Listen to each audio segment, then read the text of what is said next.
Welcome back again. This particular episode is going to go from Broome to Darwin.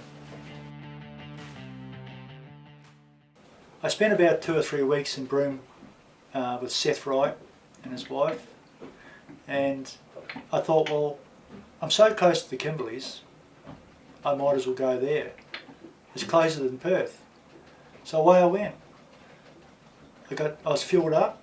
I was 400 litres short of fuel, so I couldn't quite get enough from the Broome Wharf. Anyway, I left and went to Silver Gull Creek, went across King Sound into Coppermine Creek, right up Coppermine Creek to the back of the island, and done a bit of fishing there.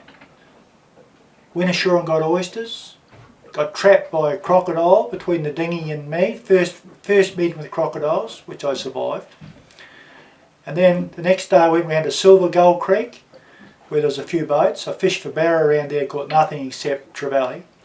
I spent 3 or 4 days there, met a few people, moved out of there, went round to Dogleg Creek and topped up with fuel. I got 400 litres of fuel at Dogleg Creek for $3 a litre. I left immediately because the tide was good and went down the side of Coolan Island because my next mission was the Horizontal Falls. I worked my way through all the islands and anchored outside the Horizontal Falls where there's a big tourist base. Had a look there the next morning at the Horizontal Falls and immediately left for Reef Point for the next day when I was going to go to Montgomery Reef. So I anchored at Reef Point. There's a lot of current there. Next morning on daylight I went out to Montgomery Reef anticipating the tide.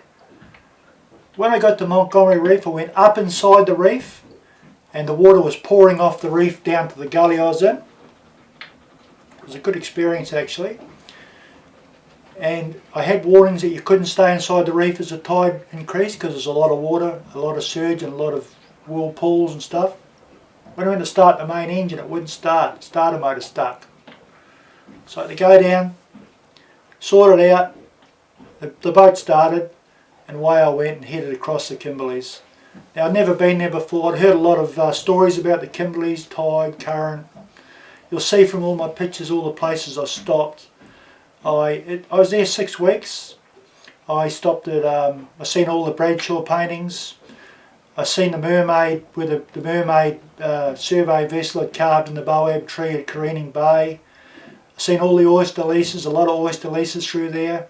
I fished a lot. I caught 13 barra in the Kimberleys. I caught so many mud crabs that I got sick of them. I stopped putting my traps out because there was so many mud crabs there. People say, how did you catch so many? How come you only caught 13 barramundi? Because I only needed 13. I could have caught 300. But why? What was the point? I ate every one of them. And I continued on through the Kimberleys. The things I discovered in the Kimberleys was, in some places there was quite a bit of tide range, but the biggest problem I had in the Kimberleys was in fact the current.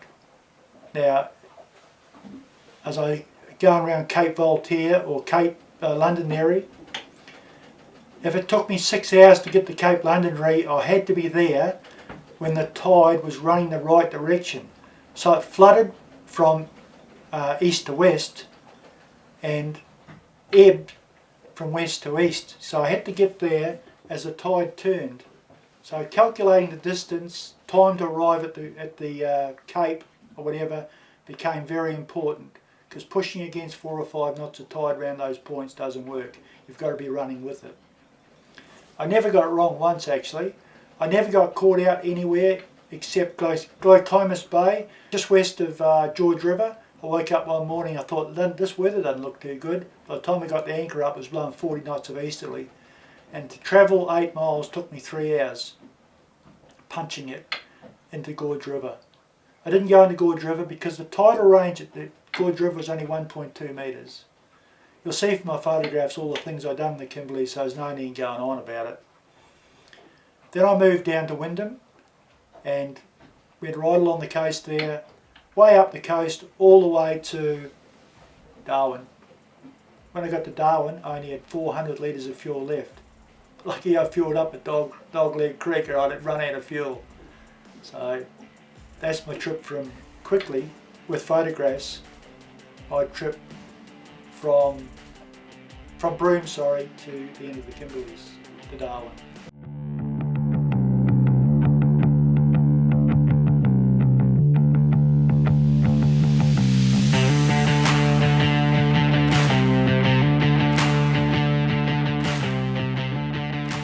Welcome back. Just been through from Broome to Darwin, and now I'm going to go from Darwin to Cape York. Now, as I said in the previous episode, when I arrived in Darwin, I only had 400 litres of fuel left.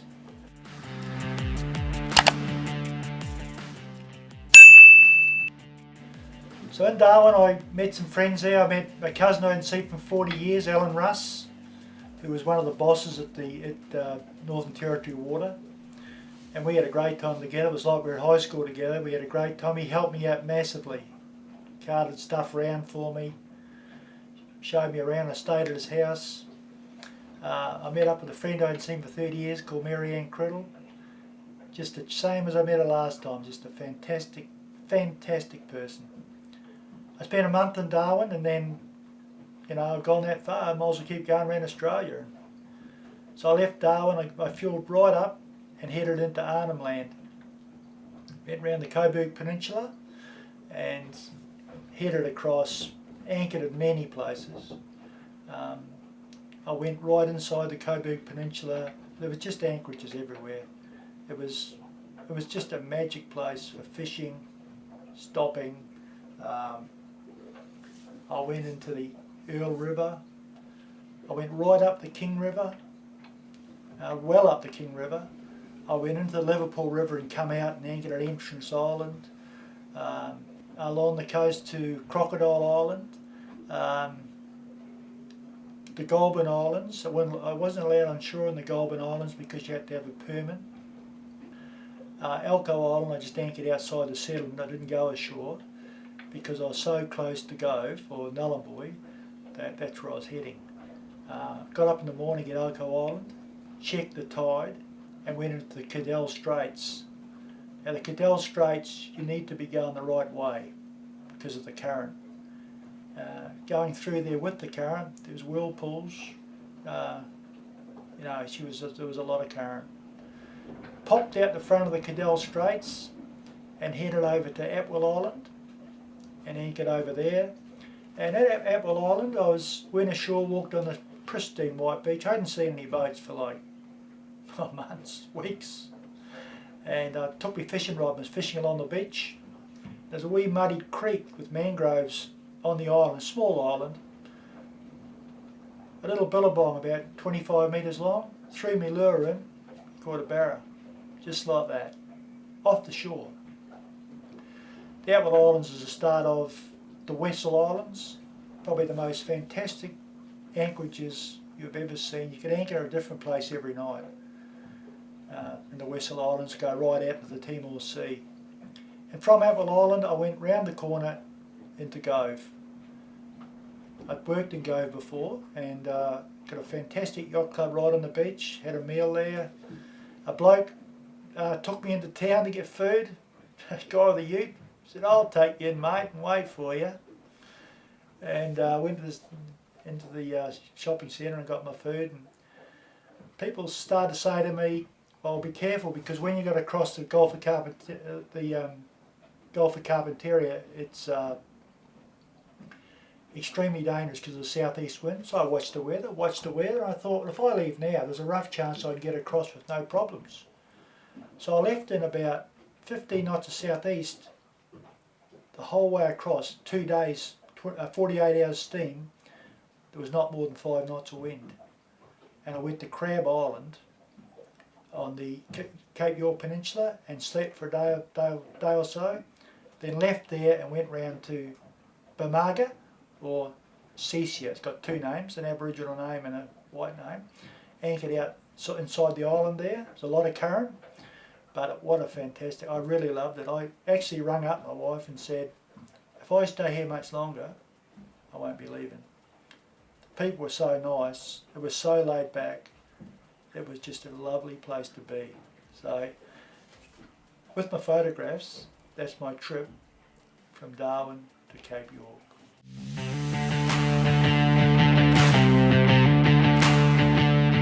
Welcome back, and today I'm going from Cecia down to Cairns.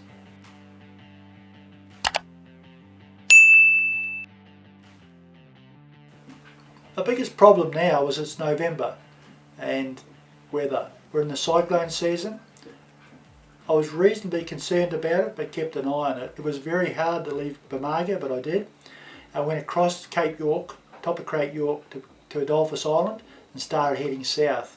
Now there's anchorages all the way down there, but the first place I probably stopped after being out in the reef was Shelbourne Island. Now I could talk about the reef, Great Barrier Reef, because it goes for 1,000 miles, but there were so many places to go and so many places I visited. While I was up in far north Queensland up towards Cape York, I never seen another boat out in the reef, not one. It blew every day, and the only concerning thing was I couldn't use my aluminium dinghy because if something went wrong I'd never get back to my boat, my main boat, because the wind was so strong every day. So all the fishing I had to do and anchoring I'd done was from the Adriatic, my mother boat. So I worked my way down to Shelbourne Bay, Lockhart River, Bathurst Bay. Bathurst Bay was the site of the biggest maritime disaster of Australia's history, in fact. Back in 1899, the 4th of March, Cyclone Mahina trapped 50 pearling schooners or luggers in the bay. Of the 50, 49 were sunk, only one survived. And 282 sailors, mainly divers and deckhands, drowned on 49 boats. Japanese divers, Aboriginal divers and Europeans. The storm was 880 kilopascals, the lowest ever recorded in the southern hemisphere, with a tidal surge estimated at 13 metres. In fact, so high that they found dolphins on the cliffs. An amazing story, but it must have been an absolutely massive storm. Princess Charlotte Bay, Flinders Island, Morris Island, Knight Island, Galleon Reef, you could keep naming reefs, Eel Reef, anchored in there, and sand spots. Worked my way all the way down to Lizard Island, walked up to Cook's Lookout. If I had known how far it was I wouldn't have walked. No one told me. When I got there I was dead worn out, it was really steep. Had a great time at Lizard Island and worked me down that way into Cooktown. Cooktown's another different anchorage where Captain Cook actually, after running into the Great Barrier Reef, he actually beached his boat, turned it over sideways and fixed the damage on it. It's another story. Cooktown's got a rich and varied history, and none more than with Captain Cook and the bark Endeavour. In June 1770, while travelling up the Queensland coast through the reef, it ran aground fast on the Endeavour Reef. It was stuck for 23 hours with all hands on pumps, severely damaged until the crew managed to warp the boat off. Now the main hole in the hull was blocked by a bloody big rock, and they covered the rock with a sail, and then on the inside they used oakum, sheep's wool and sheep's dung to try and stem most of the leaks. 7 days later she arrived at the Endeavour River, and on the banks of the Endeavour River now is Cooktown. They winched the boat, or the ship, up on the beach. Now it's no small feat considering the Endeavour weighed 800 tonne. They winched it up, tipped it over on its side and repaired the damage in 7 weeks before refloating the boat and heading on towards England. And on the way north, not far north, is Lizard Island, where once again they stopped and Captain Cook and his officers walked to the top, which is now called Cook's Lookout, to look for a path through the reef, a safe path through the reef, because of course it was uncharted. So we've got it pretty easy these days. I eventually left Cooktown and headed down towards, through the reef, through the islands to Cairns. Picked up a mooring, I left the boat in Cairns and went home for Christmas. So that's the end of that segment.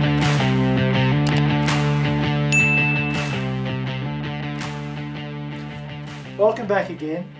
Well, I left you at Cairns and I need to talk a little bit about Cairns. What a lovely place it was.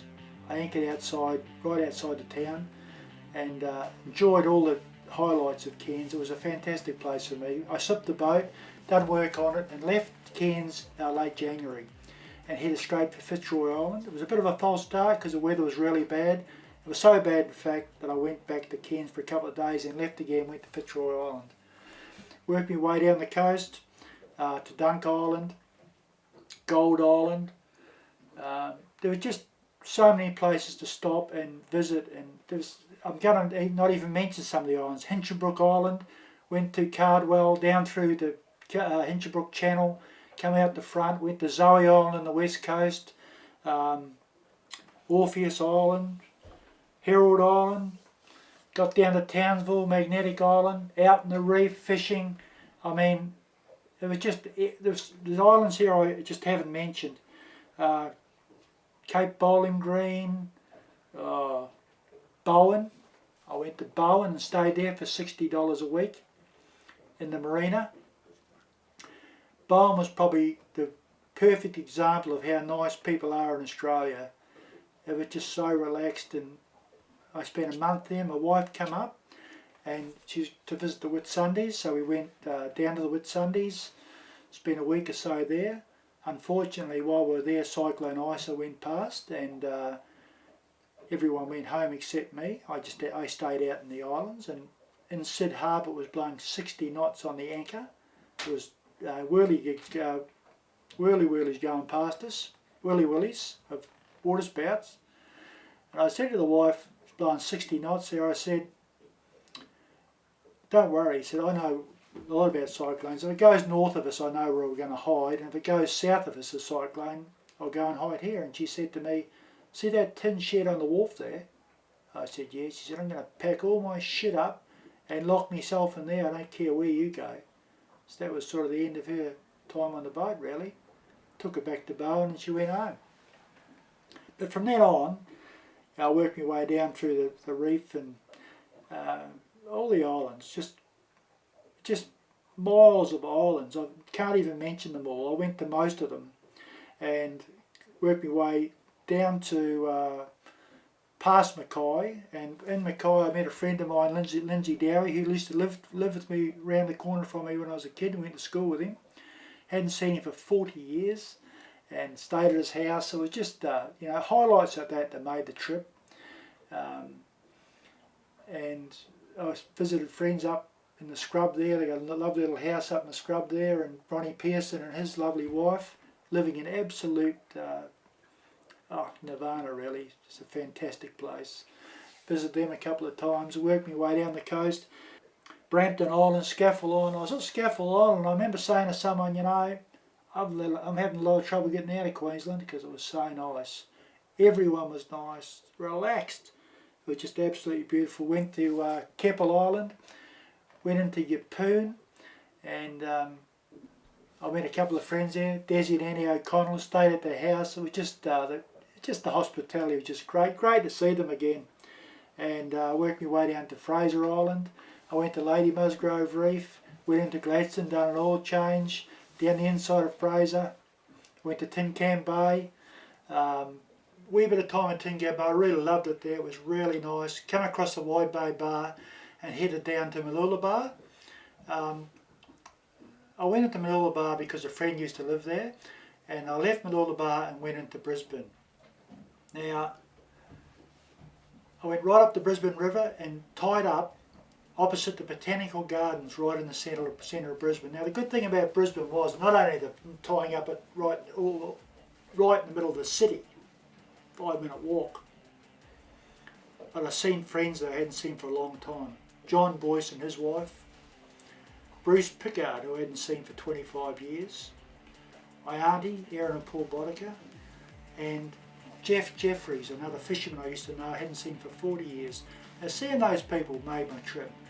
I thought it was just fantastic to spend time with them, and that was the main focus of the trip, meeting people. So you'll see from the photographs where I've been, and hope you enjoyed the segment. Thank you.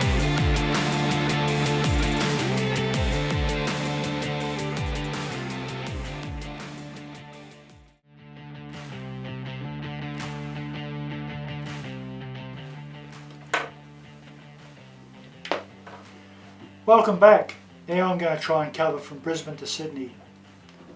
Another very interesting place for me. I left Brisbane and went down inside Stradbroke Island, down through the Channel. A lovely trip down through there to the Gold Coast and spent a couple of days on the Gold Coast, but like I've said to other people, there's enough lunatics there without me staying there. So I went across the Southport Bar and went to Tweed Heads. Now, I went to Tweed Heads specifically because I knew a friend of mine lived there, but I didn't really know where. And his name was Tony Keating. I managed to track him down, and he showed me all over the place. Him and his lovely wife Catherine. I had a really great time with him. It's great to see him again. He used to crayfish with us years ago, 40 odd years ago as it turns out. Reluctantly left Tweed Heads and I headed down to Byron Bay, anchored there, and then in the northern rivers of New South Wales. Now the most important thing about the northern rivers of New South Wales is crossing the bars. Now this is when I was talking several episodes ago about timing when you leave to reach the bar an hour before high tide and checking the swell.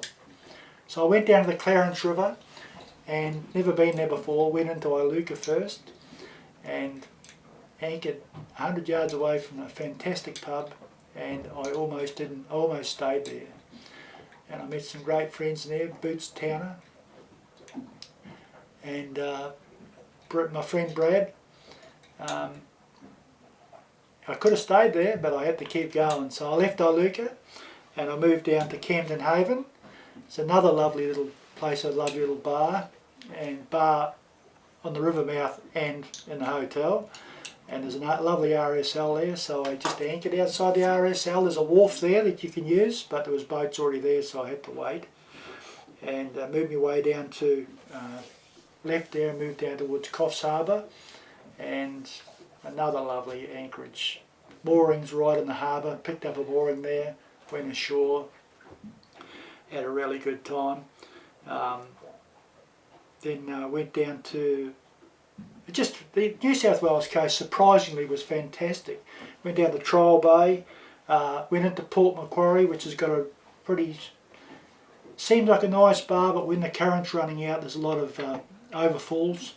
But I found moorings right outside Port Macquarie there. Then I went down, probably one of the better places I went was Lake Macquarie, and it wasn't that easy to get into, but what a fantastic place for yachting or boating. A massive lake, about 8 to 10 metres all the way through, with free wharves everywhere, nice anchorages in every place, clubs in every little bay, easy shopping, and if you got sick of it all, you went down south to the National Park, away from everyone. Now, I stayed there a month. My wife went up to Sydney and she came up there too. She said what a lovely place this is. I stayed there a month, and I seen a friend of mine called Phil Olsen there, a guy I've got a lot of respect for. I went and visited him, and from then, after a month in there, I went out of the lake and went down the Hawkesbury River. I went all around the Hawkesbury River, up and down every creek, moored, anchored. There was moorings everywhere, into Pittwater, anchored in there. Met a friend of mine in there, David Thompson, with a boat called the Takari 2. We spent a bit of time together there. Then he took off and I went round to Sydney Harbour, and I spent about a month in Sydney Harbour. I went right up to the Parramatta, not the Parramatta Bridge, but right up the Parramatta River as far as I could go. And Middle Harbour, Manly, all along the anchorage on the west side and the east side, into Rozelle, got fuel and prepared to leave for the south coast of New South Wales. And that trip from Brisbane to Sydney was surprisingly a fantastic place, you can see from the photographs. So that's the end of that segment.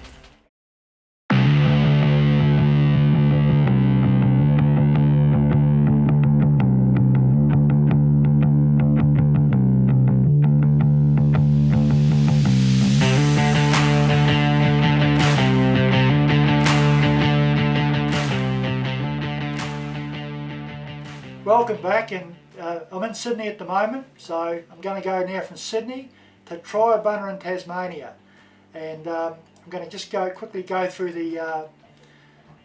an area I didn't think would be very exciting, but it was quite good really. So I left Sydney on a good forecast and went down to Botany Bay. Unfortunately, Botany Bay is it's a very commercial area, and I had to go right up the top of Botany Bay to get an anchorage. And severe weather in Botany Bay, a lot of wind, thunder and lightning as it turned out, but the anchorage was fine right up the top. I left Botany Bay, went down to Jervis Bay, and very good facilities for boaties there. Jervis Bay is a big naval base really, and so I went in there and picked up a mooring, stayed there a couple of days, headed down to Bateman's Bay, anchored outside Bateman's Bay for the night, then went under the bridge and anchored up the river, past the town, dead flat, 11 o'clock, I think it was 10 o'clock every morning, sorry. The bridge lifted right up, it's a lift up bridge, straight up, and me and the ferry went through, and I stayed up there for about a week, dead flat amongst the oyster farms. Then I moved on from Bateman's Bay to Eden. Hadn't been to Eden like for 30 years. Went up to the Fisherman's Club, had a few beers, and then moved on around the corner. Went down south and ran into Lakes Entrance. Now I went to Lakes Entrance for a reason. Well, basically it was 24 hours from, or 15 hours I think, from Eden. But also a previous owner lived in Bairnsdale, which is very close to Lakes Entrance. So I went into Lakes Entrance, good river, good bar, and then I went up to the Gippsland Lakes, to Paynesville. Spent a few days up there, met the previous owner, one of the previous owners, had a few beers at the pub, met a guy called Peter Medling who's helped me a lot actually all the way through.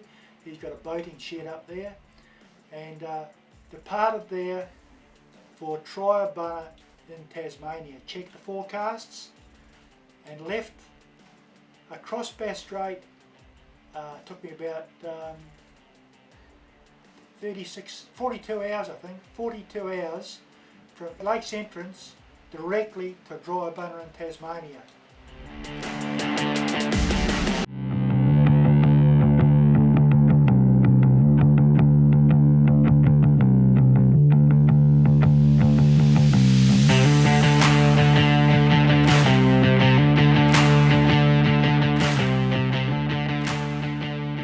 Welcome back. We're in Tasmania now, and it's November, and I'm in Triabunna. Triabunna's a little town. I tied to the public wharf. Didn't know much. There's fishing boats all around me, so I started to like it straight away. And I was tied to the wharf for a few hours, and a few people come walking along, and a couple of old blokes come on board with their dogs and had a dig around the boat. The pub was about 100 yards away.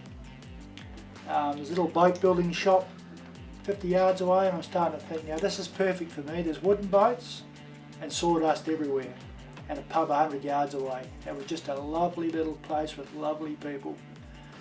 I spent a couple of days in Triabunna. I really could have stayed forever. And I headed south, round Tasman Island.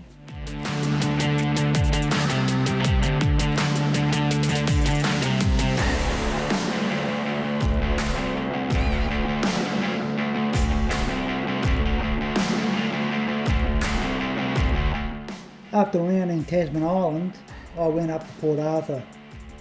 Anchored up in a few bays there, stayed there about a week. Went round the convict ruins, wandered round on my own, followed tourist parties, and just absolutely magic up there.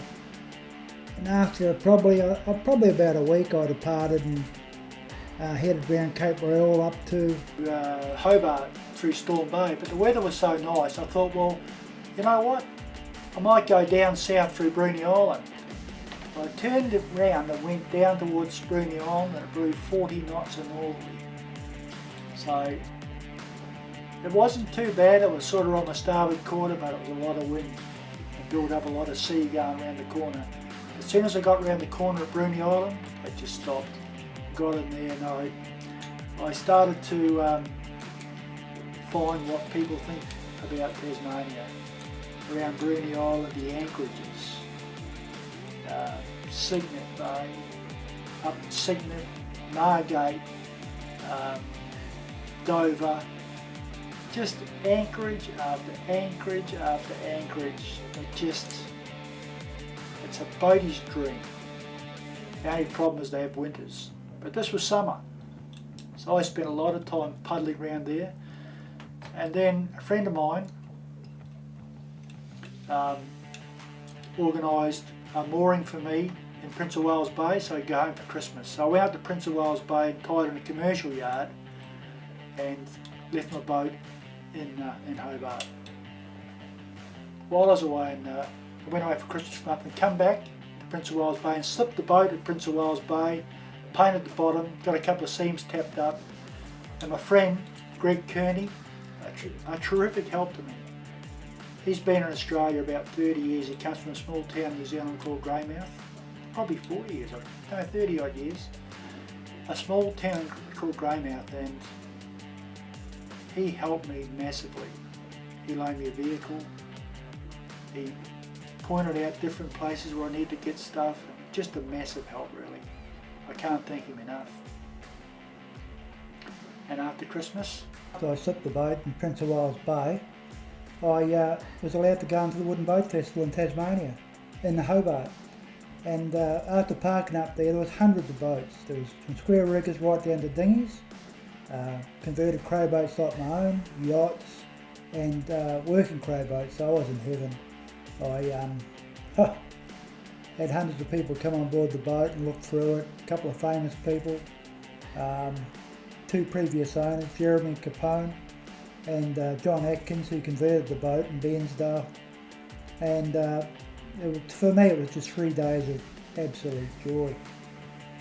And after I was finished there, I just cruised down the coast and round the corner to the west coast of Tasmania, to Bathurst Bay, where I spent two or three fabulous weeks in absolute isolation really. There's other boats there, but it's an absolute wilderness area. You'll see from the photographs I've taken that it's a marvellous place. After 2 or 3 weeks I left there and went up to Strawn. I went right up the top of the Gordon River, it was 20 odd miles, never seen another boat. And right at the top of the Gordon was a perfect wharf, absolutely perfect. Stayed up there, come back down 2 days later and headed across to King Island. Now King Island, I went round to Curry and anchored up there with the crow fishermen. Really a rugged place to get in there, but they're tough people there, and good people. Had a very good time. So I spent maybe 5 months in Tasmania and absolutely loved the whole situation, the scenery, but more importantly the people. So thanks very much for that, and I'll catch you next time.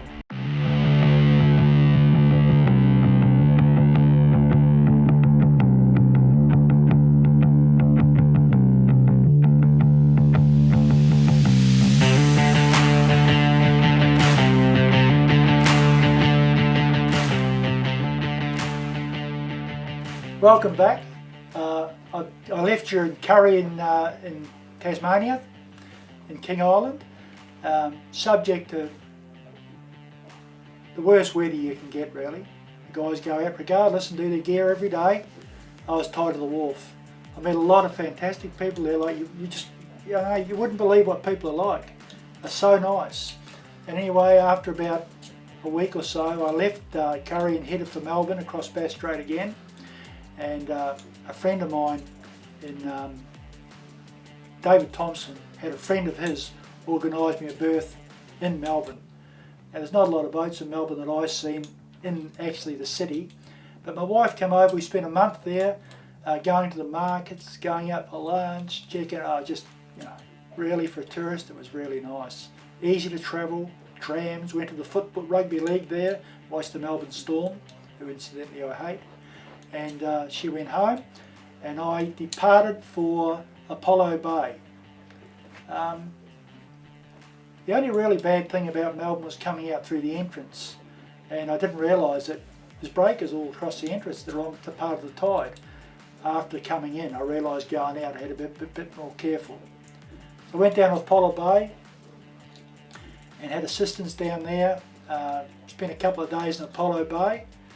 Headed up to Port Fairy and met Gary Stewart, not that he'd say it, but I'll say it, a famous boat builder of all sorts of boats. I went out to dinner with him, had a really nice time. In fact, meeting him was another highlight. And from there on I travelled to Portland and I met a guy called Gary Kerr, another famous grey fisherman in fact, a guy that makes videos of history really and writes books. He's quite a famous guy, and to be associated with him and went out to dinner at his house was an absolute pleasure and highlight for me, and he looked after me really well. And met a few other people in Portland. Then I departed Portland and a friend of mine, once again, David Thompson, organised me a berth in Robe, and I went into Robe and crayfishman gave me his berth. Stayed there a couple of days and headed up towards, straight towards Adelaide, went round the corner, went to Kangaroo Island, anchored in Kangaroo Island, and then spent the last 9 hours of 2.5 years steaming from Kangaroo Island to Adelaide. And I was sort of reasonably unhappy to finish the trip, but mixed emotions really, and arrived in Adelaide in April 2019 after travelling 10,600 nautical miles around Australia, 2.5 years, and probably had one of the greatest times of my life. Thank you.